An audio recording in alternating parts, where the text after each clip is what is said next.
అందరికి నమస్కారం. నేను శిరీష. ఈరోజు మనతో పాటు ఉన్నారు ప్రముఖ ఆధ్యాత్మికవేత్త శ్రీమతి బట్టిప్రోల విజయలక్ష్మి గారు. అమ్మతో మాట్లాడదాం. అమ్మ నమస్కారం. నమస్కారం అమ్మా. అమ్మ, శ్రీ ఆది శంకరాచార్యులు గారు రచించిన కనకదార స్తోత్రం గురించి చాలా మంది చెప్తూ ఉంటారు. సో ముఖ్యంగా కనకదార అంటే బంగారం ప్రవహించడం, దార అంటే ప్రవహించడం అని నాకు తెలుసు. సో ఈ కనకదార స్తోత్రం చదవడం వల్ల మనకున్న ఆర్థిక ఇబ్బందులు, ఆ లక్ష్మీ అమ్మవారిని ప్రార్థిస్తే ఆర్థిక ఇబ్బందులు తొలగిపోతాయని తెలుసు. సో దీనివల్ల కనకదార స్తోత్రం పఠిస్తే రోజు ఎలాంటి లాభాలు పొందొచ్చు అంటారు? కనకధార స్తోత్రం ఆదిశంకరాచార్య కృత కనకధార స్తోత్రం. ఆయన చెప్పారు, ఆసుగా అప్పటికప్పుడు చెప్పేశారు. అవసరాన్ని గమనించి అప్పటికప్పుడు అమ్మవారిని ప్రార్థించి అక్కడ ఒక స్త్రీకి దరిద్రం పోగొట్టారు. మామూలుగా ఈ పిల్లలందరికీ ఉపనయనం 7వ సంవత్సరంలో చేయాలన్నాం కదా. కానీ ఆదిశంకరుడు పుట్టినప్పటి నుంచి, శంకరుడే అతని పేరు కూడా, ఆ శంకరుడు బాలశంకరుడు చిన్నప్పటి నుంచి కూడా చాలా ఎక్కువ తెలివితేటలు ప్రదర్శిస్తే అతనికి 3వ సంవత్సరాలనే ఒడుగు చేసేసారట. అంటే అంత మరి ధీశక్తి ప్రజ్వలిస్తున్న సమయంలో ఈ మంత్రం కూడా ఉంటే ఇంకా బాగా పెరుగుతుంది కదా. చేసేస్తే ఈ పిల్లవాడు బ్రహ్మచారి అంటారు, ఉపనయనం అయిపోయినటువంటి పిల్లవాళ్ళని. ఈ బ్రహ్మచారి నియమాలు ఏంటంటే, ఈ బ్రహ్మచారి తప్పనిసరిగా రోజు ఎవరింటి దగ్గరికైనా వెళ్ళి భిక్షాటన తీసుకుని రావాలి. అందుకనే ఉపనయనాల్లో అందరి దగ్గర వెళ్ళి భిక్ష అడగటం అనేది ఒక సంప్రదాయం, ఒక తంతు ఉంటుంది. భవతి భిక్షాం దేహి భవాన్ భిక్షాం దదామి అని అడుగుతారనమాట అందరి దగ్గరికి వెళ్ళి, స్త్రీ పురుషుల దగ్గరికి వెళ్ళి. అప్పుడు వాళ్ళకి హ్యూమిలిటీ నేర్పించటం, అంటే ఇంకొకళ్ళని మనం అడిగి తీసుకొని, అంటే మన దగ్గర లేదు వాళ్ళని అడుగుతున్నాం అనేటటువంటి ఒక రకమైన అంటే తగ్గి ఉండటం కూడా నేర్పించటం అన్నమాట. అంతా నాకేముంది, నేను నిన్ను అడుగుకునేది ఏంటి అనే ధోరణి కాకుండా అటువంటిది నేర్పించటానికి ఉపనయనం మొదటి. అలాగే ఈ పిల్లలకి వీళ్ళకి కొంతమంది కొన్ని నియమాలు కూడా ఉంటాయి. గురువు విధించిన నియమాలను బట్టి 3 ఇళ్లకే వెళ్ళి తెచ్చుకోవాలి. 3 ఇళ్లలో ఇవ్వకపోతే ఆ రోజు తనకు అభోజనం, లేకపోతే కన్న తల్లి ఉంటే ఆవిడ పిలిచి పెడుతుంది. అలాగే ఇంకా ఇతను సన్యాసం పుచ్చుకోలేదుగా. ఈ పిల్లవాడు ఇలాగే జోలె కట్టుకుని బయటికి బయలుదేరాడు. ఇప్పుడు ప్రస్తుతం మనం చూస్తున్న కాలడి గ్రామం నుంచి, అంటే శంకరాచార్యుడు ఇంటి దగ్గర నుంచి, ఆయన పుట్టిన జన్మస్థలం నుంచి ఇదో 30 కిలోమీటర్ల దూరం ఉంటుంది ఆ ప్రాంతం. ఈ కథ అంతా జరిగిన ప్రాంతం. దాన్ని స్వర్ణోత్తుమన అంటారు ఆ ప్రాంతాన్ని, లేదా పొన్నోర్కోత్తుమన. అంటే అది కూడా పొన్ను అంటే కూడా వాళ్ళకి బంగారం అని అర్థం వాళ్ళ భాషలో. మలయాళ ప్రాంతం కదా ఇదంతా, మలయాళ భాష. అక్కడ ఈ పిల్లవాడు వెళ్ళి ఆ ఇంటి దగ్గర నుంచొని భవతి భిక్షాం దేహి అని అడిగాడు. అంటే ఏదైనా పెట్టమ్మా అని అడగటం. అప్పుడు ఆ స్త్రీ అక్కడ ఏ పరిస్థితిలో ఉంది? బహు బీదరాలు, ఇంట్లో ఎటువంటి తినే పదార్థము లేదు, ఖాద్య పదార్థము లేదు, దానం చేయడానికి డబ్బులు లేవు, తిండి లేదు. ధనం ధాన్యం ఏదోటి ఇవ్వాలి కదా వాడు వచ్చిన వాళ్ళకి, ఏదీ లేని పరిస్థితిలో ఉన్నది ఆవిడ. అంతేకాకుండా ఒంటి మీద సరైన వస్త్రం కూడా లేదు, జీర్ణ వస్త్రం. ఆ వస్త్రంతో బయటికి కూడా రాలేక ఇంట్లో దాక్కుంది పాపం ఆవిడ. ఇల్లుంటే కాస్త మనం మర్యాదను కాపాడుతుంది అనమాట. మనం తిన్నామో లేదో కట్టుకున్నామో లేదో కూడా తెలియదు. అక్కడ అలా కూర్చొని ఉన్నది ఆవిడ. ఈ పిల్లవాడు వచ్చి అడిగాడు. అప్పుడు ఆవిడ ఎంత బాధపడిపోయిందంటే, ఈ సన్యాసులు మళ్ళీ 3వ ఇంటికి 4వ ఇంటికి 5వ ఇంటికి వెళ్ళి మళ్ళీ తలుపులు కొట్టి 3 ఇళ్ల తర్వాత వెళ్ళి ఎవరిని అడగరు. ఇప్పుడు నాది మొదటి ఇల్లో తెలియదు, 2వ ఇల్లో తెలియదు, 3వ ఇల్లో తెలియదు, అడగటానికి కూడా ఇవిడకి అవకాశం లేదుగా. కనుక ఒకవేళ ఇదే 3వ ఇల్లు అయితే వెళ్ళిపోతాడు ఇంటికి, ఇవాళ తినడేమో, కనుక ఏదో ఒకటి ఇవ్వాలి. ఎంత లోపల ఆరాటమో చూడండి. అంటే వాళ్ళకి దానం చేయాలన్న కోరిక, దుగ్ధ ఎంత ఉన్నదో, ఏదో ఒకటి ఇచ్చి పాపం ఈ పిల్లాడిని ఉత్తగా ఖాళీ చేతులతో పంపించకూడదు. అంతే. అది కడుపు నిండుతుందా లేదా అని కూడా ఆలోచన లేదు, ఎంతో కొంత ఏదో ఒకటి అని చేస్తే. అప్పుడు ఇల్లంతా వెతికింది, మళ్ళీ ఒక్కొక్కటి మోత్తేసి మరీ చూస్తే ఒక చోట ఒక దాంట్లో ఎండిపోయిన ఉసిరికాయ, వాళ్ళంటే ఉసిరి చెట్టు ఉంది. అది ఆ ఉసిరి చెట్టు, ఉసిరి సీజన్ కాదు, ఎండిపోతే ఇవిడేదో పండిపోయిన పండును దాంట్లో లోపల పెట్టుకుంది, ఎండిపోయిన దాన్ని. అంటే అవసరం వస్తే అదైనా తిని బతకచ్చు కదా. ఉసిరిలో విటమిన్లు బోల్డ్ ఉంటాయి, దాంతో కొంచెం శక్తి వచ్చేస్తుంది కదా, ముఖ్యంగా సి విటమిన్ ఉంటుంది, శక్తి వస్తుంది కదా. ఆ ఆలోచనతో దాచుకుంది పాపం వాడు. కొన్ని అలా దాచుకుంటే ఒక్కటే మిగిలింది.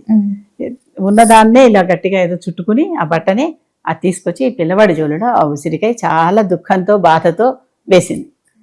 ఆ పిల్లవాడికి అర్థమైపోయింది. కాసేపటి తర్వాత వచ్చింది, అంటే వెతికి వెతికి వచ్చింది. చివరికి సరైన బట్ట లేదు కనిపిస్తోంది. ఆ ఎండిపోయిన ఉసిరికాయే, అంటే అదే ఉందన్నమాట ఇంట్లో. అర్థం చేసుకున్నాడు పిల్లవాడు. అర్థం చేసుకుని చాలా దుఃఖం కలిగింది. అబ్బాయి కూడా చిన్నపిల్లాడు. అయ్యో ఈవిడికి నేనేం చేయగలను, ఏం చేస్తే ఈవిడ దరిద్రం పోతుంది అని. దరిద్రం పోగొట్టాలంటే శ్రీ మహాలక్ష్మే కదా. అమ్మా నీకే నేను ధ్యానం చేస్తున్నాను, ఈవిడ దరిద్రం పోగొట్టు అని ఈ కనకధార స్తోత్రం అంతా అప్పుడు చదివాడు. చదివాక అమ్మవారు చెప్పింది, ఆవిడకి ఆ యోగ్యత లేదు, ఆవిడ కింద జన్మ పురాకృత జన్మ పరిపాకంగా అందే ఏం కాదన్నాను కదా.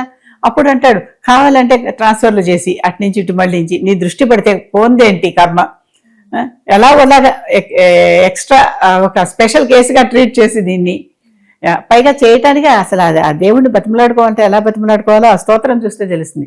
నువ్వు ఫలానా అంత గొప్ప క్షీర సముద్రానికి పుట్టావు, ఇంత గొప్ప నారాయణ నుండి వివాహం చేసుకున్నావు, అంత గొప్ప చందమామ నీకు సోదరుడు అని అన్ని చెప్పటం కూడా ఎలా అనమాట. అంతంత గొప్ప గొప్ప వాళ్ళ దగ్గర నుంచి వచ్చావు, నీకు ఇంత గొప్ప మనసుంది, ఇంత గొప్ప కుటుంబం నీది, ఇంత గొప్ప వ్యవస్థ నీది, నువ్వు కొంచెం కాస్త కొంచెం కటాక్షం అంటే కొనుగోలు చూపు, ఆ కొంచెం పక్క నుంచి కొంచెం చూసినా చాలు కదా, ఈవిడ దరిద్రం తీరిపోతుంది. ఆవిడ మంచిది, ఎంత మంచిగానో నా ఆకలి గ్రహించి నా ఇది చూసి తీసుకొచ్చి ఇచ్చింది నాకు. అలాంటి ఆవిడ కొంచెం నువ్వు దరిద్రం తీర్చవమ్మా అని అడిగాడు అనమాట. అడిగేసరికి ఆ అమ్మవారు కూడా చాలా జాలిపడిపోయింది, దయాద్ర హృదయ అని పిలిచాడు ఆవిడ్ని. ఆవిడ ఒక్కసారి దయతో మనసంతా తడిసిపోయి సరే ఇద్దాం అనుకుని అప్పుడు ఆకాశం నుంచి కనకధారగా ఆవిడేం దానం ఇచ్చింది, ఉసిరికాయ. ఆ ఉసిరికాయలని కురిపించింది, బంగారు ఉసిరికాయలని కురిపించింది. మరి ఆవిడ గుమ్మడికాయ ఇస్తే బంగారు గుమ్మడికాయలు కురిపించిందేమో మనకి తెలియదు, అంత లేదు ఆవిడ దగ్గర. ఉంటే ఆవిడంత దరిద్రంలో ఉండదు. అది కూడా ఎండిపోయిన ఉసిరికాయ. అంటే ఉసిరికాయ మొన్నంతా కార్తీక మాసంలో మనం ఉసిరికాయ దానాలు, ఉసిరి చెట్టు పూజలు చేశామా, ఉసిరికాయ మీద దీపం పెట్టి దానాలు ఎంత ఫలితమో చూడండి. ఉసిరికాయ దానం చేస్తే ఆవిడకి ఎంత వచ్చింది, అవన్నీ కురిపించింది. ఈ పిల్లవాడు ఎంత నిస్వార్థపరుడు, తన కోసం ఏం అడగల, ఇవాళ నా జోలలో ఏం పడలేదు, నాకు ఇంకా అంత కురిపించి అని అడగల. అంతా కూడా ఆవిడ కోసమని, ఆవిడ కష్టాన్ని చూసి, ఆవిడ దరిద్రాన్ని చూసి కోరాడు కనుక ఇది ఆవిడకి ఇచ్చేశాడు. మొత్తం అంతా, అమ్మ అంతా నీదే, నువ్వే తీసుకో, నాకేం అక్కర్లేదు, నాకు నువ్వు ఇచ్చావు కదా ఉసిరికాయ ఇచ్చాను అని. అంటే మనం కనకధార ఫలించాలంటే ఏంటి అని అడిగావే, మన లోపల దానం చేయాలనేటటువంటి గుణం అవసరమైన వాడికి అంత ఉండాలి, అంత తప్పించాలి. అయ్యో వీళ్ళకి ఏం పెట్టకుండా నేను పంపించేస్తున్నానే అని బాధపడాలి, అంత ఉండాలి. ఒకటి మొదటి లక్షణం. రెండోది, తన కోసం తను అడగల శంకరుడు, ఆవిడ కోసం అడిగాడు. అంటే మన కోసం మనం చేసుకునే పూజల కంటే మన పక్క వాళ్ళ కోసం మనం చేసే పూజలు ఫలిస్తాయి. కావాలంటే ఎవరితోనైనా డీల్ పెట్టుకుని, ఇద్దరు మ్యూచువల్గా పెట్టుకుని, ఇద్దరు ముగ్గురు నలుగురు, నాకు నువ్వు చేయి, నీకు వాళ్ళు చేస్తారు, వాళ్ళకి వాళ్ళు చేస్తారు, చక్కగా అన్ని చోట్ల జరుగుతాయి. అందుకనే సామూహికంగా చేసే పూజలకు ఫలితం ఎక్కువ అని అంటారు. గమనించారా ఎప్పుడైనా? అలాంటి చోట ఇంకా దాని పవర్ పెరుగుతుంది అనమాట. ధ్యానం చేసే పవర్ పెరుగుతుంది, జపం చేస్తే ఆ మంత్రశక్తి పెరుగుతుంది, అన్ని వైబ్రేషన్స్ ఎక్కువ దూరం ప్రవహిస్తాయి. ఆ వైబ్రేషన్స్లో ఉన్న వాళ్ళందరికీ ఫలితం లభిస్తుంది. కనుక సామూహికంగా చేస్తే అనేది అది. ఈ శంకరుడు తన కోసం ఏం అడగల, అంతా ఆవిడ కోసం అడిగాడు. ఆవిడ మొత్తం ఏం వచ్చినా తనకు వేసిన ఎండిపోయిన ఉసిరికాయ తీసుకున్నాడు తప్పితే మిగిలిన బంగారు ఉసిరికాయలన్నీ అమ్మ నీవే అనేసాడు. అవునా? ఆవిడ కూడా అయ్యో ఈ పిల్లవాడికి ఏం ఇవ్వకుండా పంపిస్తున్నా నేను అనేది ఎంత దుఃఖపడితే, ఎంత బాధపడితే, ఎంత అంటే తను ఎంత అవమానపడితే అయినా ఉన్న బట్టనే ఇలా చుట్టుకుని ఆ ఎండిపోయిన కాయనే తీసుకొచ్చి, నాయనా ఇదే ఉంది, వాళ్ళకి తృప్తిపడు అని ఇచ్చింది. అంటే ఆవిడలో ఎంత అంటే అవతల వాళ్ళకి దానం చేయాలన్న కోరిక, చేయలేకపోయాననే బాధ ఎంత ఉందో, ఇతనికి ఆవిడకి సహాయపడాలనే కోరిక ఎంత ఉందో, ఇవి ఎప్పుడైతే రెండు కలుస్తాయో ఆ పని జరుగుతుంది. అంతేగాని ఇంట్లో కూర్చొని 3 సార్లు చదువు, 30 సార్లు చదువు, 50 సార్లు చదువు, కనకధార కురవదంటే మనకు అంత అవసరం ఉండాలి, నిస్వార్థంగా చదవాలి ఏం చేసినా. అలాగే అవతల వారికి కూడా పుచ్చుకునేటటువంటి యోగ్యత ఉండాలి. ఆవిడ గుణం వల్లే కదా ఆవిడకి అది దొరికింది. కర్మ ఇంకా తీరలేదని చెప్పింది, అయినా గుణం వల్ల దొరికింది కదా. కనుక అటువంటి గుణం ఉండాలి, పక్కవాడికి సాయపడాలనేటటువంటి గుణం ఉండాలి, యువతల వల్ల కూడా అదే లక్షణం ఉండాలి. ఇలాంటివి ఉన్నప్పుడు కనకధార జరుగుతుంది. అమ్మ, ఈ కనకధార స్తోత్రం చదివేటప్పుడు ఎలాంటి నియమాలు పాటించమంటారు? ఇప్పుడే చెప్పా కదా, అసలు మిగిలినవన్నీ అసలు నియమాలు కానే కావు. అవసరమే నియమం, బుద్ధే నియమం, గుణమే నియమం, అంతకుమించి ఎటువంటి నియమాలు లేవు వీటికి. మిగిలిన వాళ్ళందరూ చెప్పితే అవి ఎక్కడ వాటికి వేటికి ఆధారాలు లేవు. వాళ్ళు ఊరికే నోటికి వచ్చిన నియమాలన్నీ చెప్తున్నారంతే. ఏ పూజకైనా నియమం ఒకటే, శుచి శుభ్రం, భక్తి, విశ్వాసం, శ్రద్ధ. అవి మాత్రం తప్పనిసరిగా ప్రతిదానికే ఉంటాయి, అవి లేకుండా ఏది ఉండవు. అసలు ఈ స్తోత్రం చదవటానికి నియమాలు కానీ, ఆహార నియమాలు, ఏ నియమాలు ఏమీ కాదు. ఆ గుణం, ఆ నిస్వార్థ గుణం, ఆ దానం చేయాలనే గుణం, అయ్యో పక్కవాడు ఆకలిగా ఉంటే నేనేం పెట్టలేకపోతున్నాననే బాధ, ఇవే లక్షణాలు. అయ్యో ఆవిడ ఇంత కష్టపడి ఇంత దరిద్రంలో ఉండి సరైన బట్ట లేకపోయినా సరైన తిండి లేకపోయినా నాకు ఏదో ఒకటి ఇవ్వటానికి వచ్చిందే, ఉన్న దాంట్లోంచి వెతికి వెతికి వెతికి అనేటటువంటి ఇతని గుర్తింపు, అంటే ఇతను గ్రహించాడు దాన్ని, గుర్తింపు కాదు గ్రహించాడు. అవి ఉంటేనే ఇవి జరుగుతాయమ్మా. అంతేగాని ఒక చోట ఎక్కడ మహత్యం జరిగిందని అందరికీ ఎందుకు జరగట్లేదంటే ఇందుకే జరగట్లేదు. కానీ ఇప్పుడు నా ఇంట్లో కురిపించు అని కోరుకుంటే ఎలా జరుగుతుంది? కానీ ఇప్పుడు ప్రజెంట్ జనరేషన్ లో మనకేం కావాలి, మనకే కావాలని మనమే కదా. అసలు అవన్నీ మనకి తప్పు మార్గాలు నేర్పించిపోయారు కదా ఇతర ధర్మాల వాళ్ళు. అందుకే పరధర్మో భయావహ అని చెప్పాడు కదా భగవద్గీతలో. అది వాళ్ళ ధర్మం. మనకి ఆ ధర్మాలు లేనిపోతే నీ స్వార్థం నువ్వు బాగుండు అని నేర్పించిపోయారు కదా. ఇప్పుడిప్పుడే నేను బాగుండాలిలో నుంచి నాతో పాటు నా పక్కన వాళ్ళందరూ కూడా బాగుండాలి అనేటటువంటి ఆలోచన ఇప్పుడిప్పుడే వస్తోంది. అసలు అంతా బాగుంటే నేను దాంట్లో బాగుంటా కదా ఆటోమేటిక్ గా, అంతే కదా. అంతే. అందుకనే ఈ పూజ చేసేటటువంటి పూజారులు కానీ అందరూ ఏమని చేస్తారు, సమస్త తన్మంగళాని భవంతు, అందరూ చక్కగా మంగళకరంగా ఉండాలి, అంతే కదా. అందరికీ అన్ని కలగాలని పూజ చేస్తారు వాళ్ళు. అందుకనే వాళ్ళకి ఆ ప్రత్యేక స్థానం. అందరూ పూజారులకు ఎందుకు అంత ప్రత్యేక స్థానం, బ్రాహ్మణులకు అందుకంత ప్రత్యేక స్థానం అంటే వాళ్ళందరూ మంచి కోరుకుంటూ మంత్రాలు చెప్పుకుంటున్నారు. నా ఒక్కళ్ళింటోనే జరగాలి అని కోరుకుంటుంటే వాళ్ళకి ఆ స్థానంకి అర్హత లేదు. అవునా?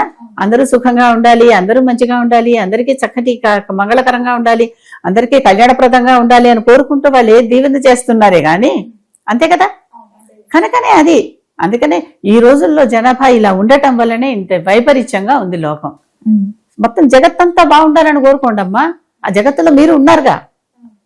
నేనొక్కడే బాగుండాలి, నా పక్కవాడు బాగుండకూడదు అనుకునే వాడికి వీడు కూడా బాగుండడు. అందరు ముందర ఆ రోజు నిద్రే పట్టదు. అవునా? తిన్నా ఆకలి తీరదు, పడుకున్నా నిద్ర రాదు. నేనే బాగుండాలి, నేను ఒక్కడే బాగుండాలి, నేను మాత్రమే బాగుండాలి అని కోరుకునేటటువంటి వాడు రాక్షసాంశతో పుట్టినవాడు. రాక్షసులు అదే కదా. అవును, అదే కోరుకుంటారు. అదే కాదు, నాతో పాటు అందరూ బాగుండాలి, నేను బాగుండాలి, అందరూ బాగుండాలి, జగత్తంతా బాగుండాలి అని కోరుకునేవాడు దేవతాంశతో పుట్టినవాడు. వాళ్ళ కోరికలు తీరతాయి.